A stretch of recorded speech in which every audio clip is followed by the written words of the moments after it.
noite, povo de Deus, paz seja convosco.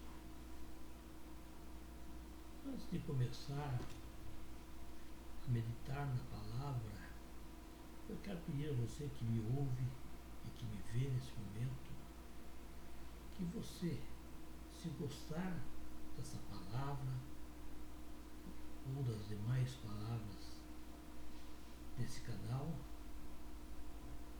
convide seus amigos, convide seus parentes, convide os irmãos da igreja, convide pessoas que não são cristãs para participarem desse canal, se inscrevendo nesse canal, que é feito único e exclusivamente com a intenção de fazer a obra de Deus, ganhando almas para Cristo Jesus nesta terra.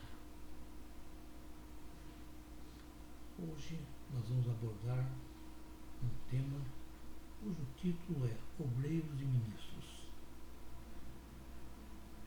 É um tema baseado no livro de Atos, capítulo 20, versículo 28.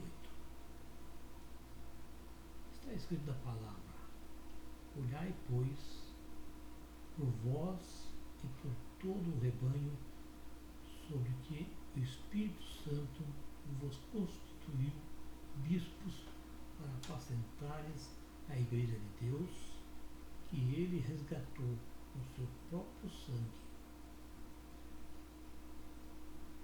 O versículo citado, ele nos alerta sobre a função dos pastores e obreiros na casa de Deus. Quando Deus nos constitui como ministro da igreja, nos delega uma obrigação de levar a palavra de Deus a todas as criaturas, a todas as pessoas, através de um ensino simples e verdadeiro. Portanto, é preciso ter em mente que essas pessoas formam o rebanho de Deus. São pessoas que Deus comprou com o precioso sangue de Cristo Jesus, cujo valor é inestimável. Somos exortados a prega a palavra, insta, quer seja oportuno, quer não, corrige, repreende, exorta com toda longanimidade e doutrina. Palavras escritas no livro de 2 Timóteo, capítulo 4, versículo 2. Isso nos leva a uma certeza que jamais deveremos ministrar para agradar os ouvintes.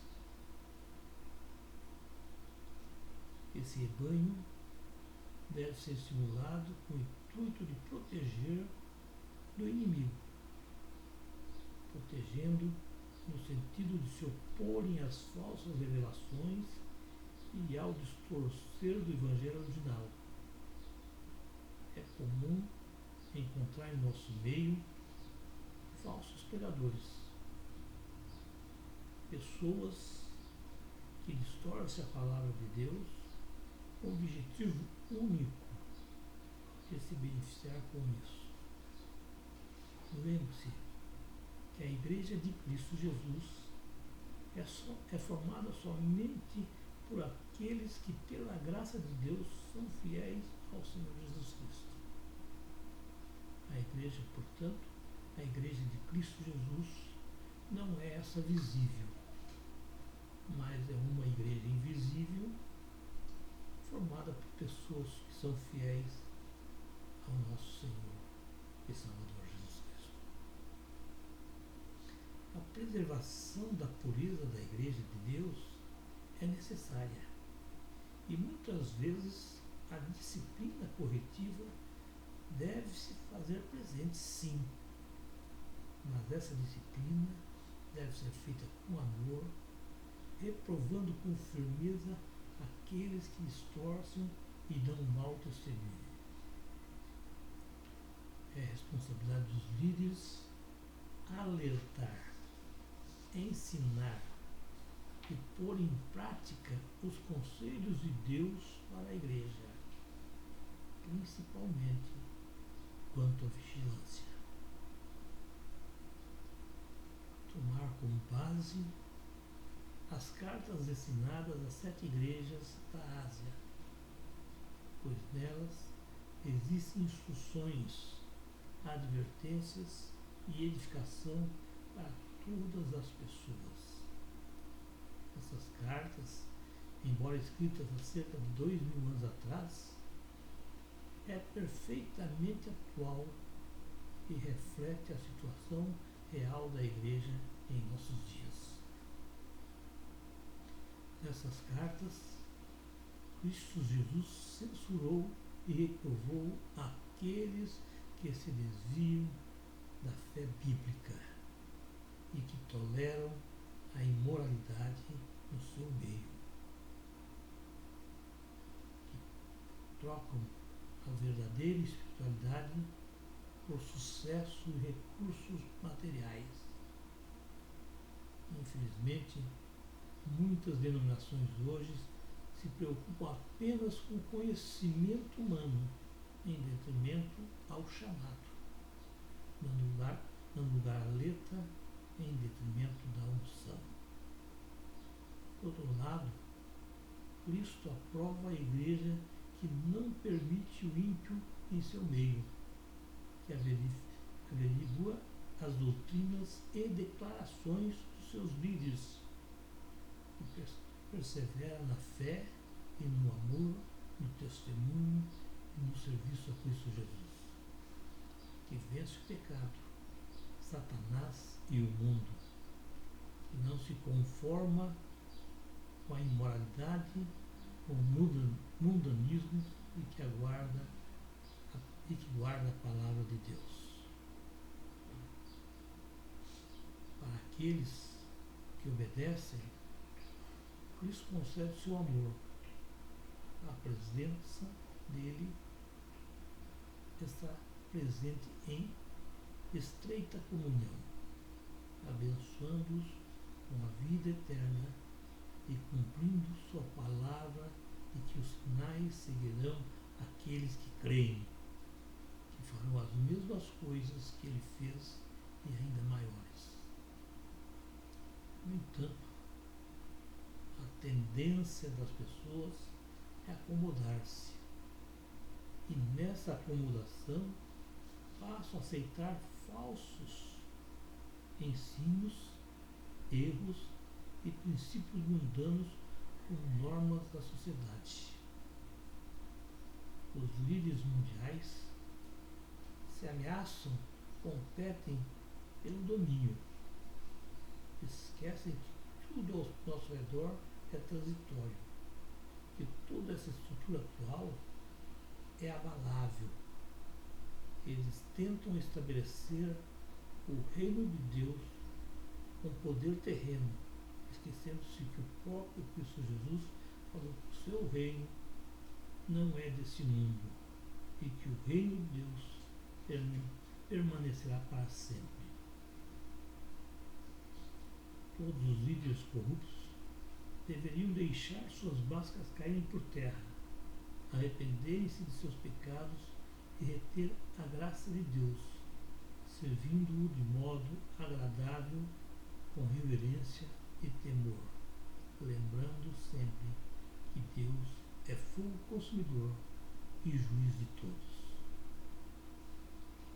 Todos os pastores e obreiros devem se apresentar a Deus como servo desqualificado, porém obediente, em corpo e em alma, pois o corpo é a ferramenta pela qual fazemos a vontade de Deus, e a mente deve ser sempre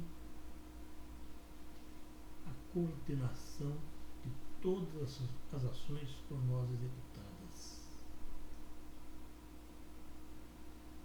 colocando em nossa mente que o verdadeiro valor do pastor não é o conhecimento que ele possui, embora isso seja de suma importância, mas sim o relacionamento que ele tem com Deus. A comunhão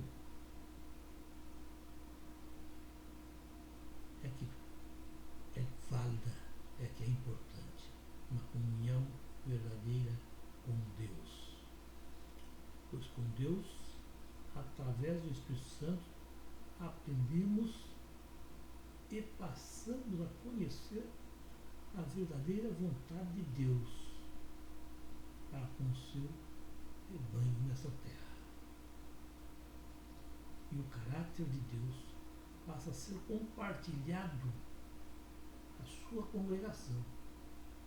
E as experiências adquiridas através desse relacionamento influenciarão pessoas à nossa volta que também passarão a ter um relacionamento perfeito com Deus.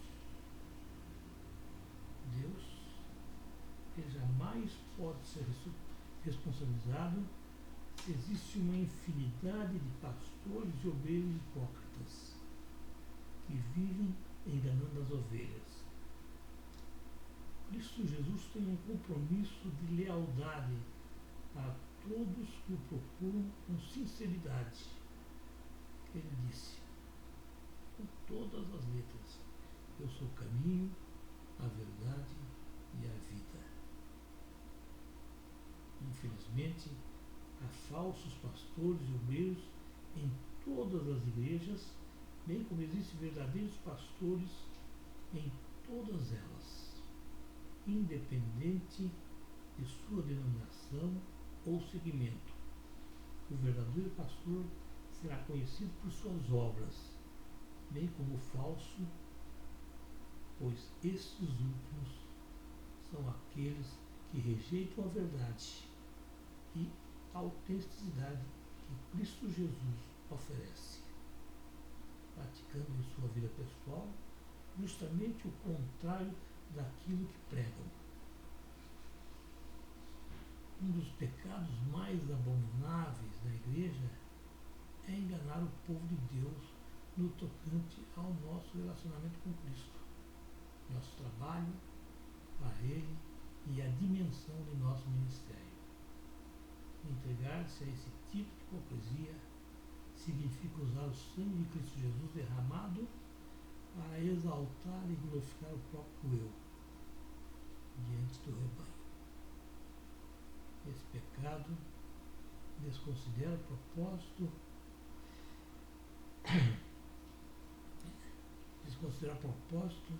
do sofrimento da morte de Cristo e revela a ausência de temor ao Senhor e de respeito e honra ao Espírito Santo.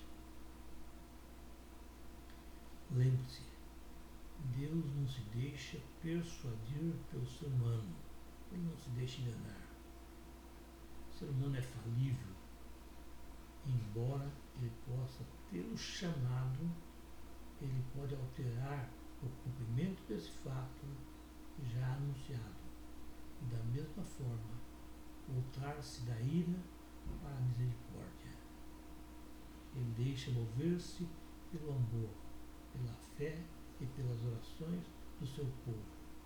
Ele atende às intercessões e traz o livramento ao invés de juízo. Por essa razão, irmãos, a igreja deve estar sempre atenta e desperta a ouvir o que o Espírito Santo tem a dizer às igrejas. A palavra de Cristo deve ser sempre o guia de nossas vidas e na vida da igreja. E nestas palavras que devemos verificar nossa autenticidade como cristão e, se necessário for, nela renovar a nossa vida espiritual.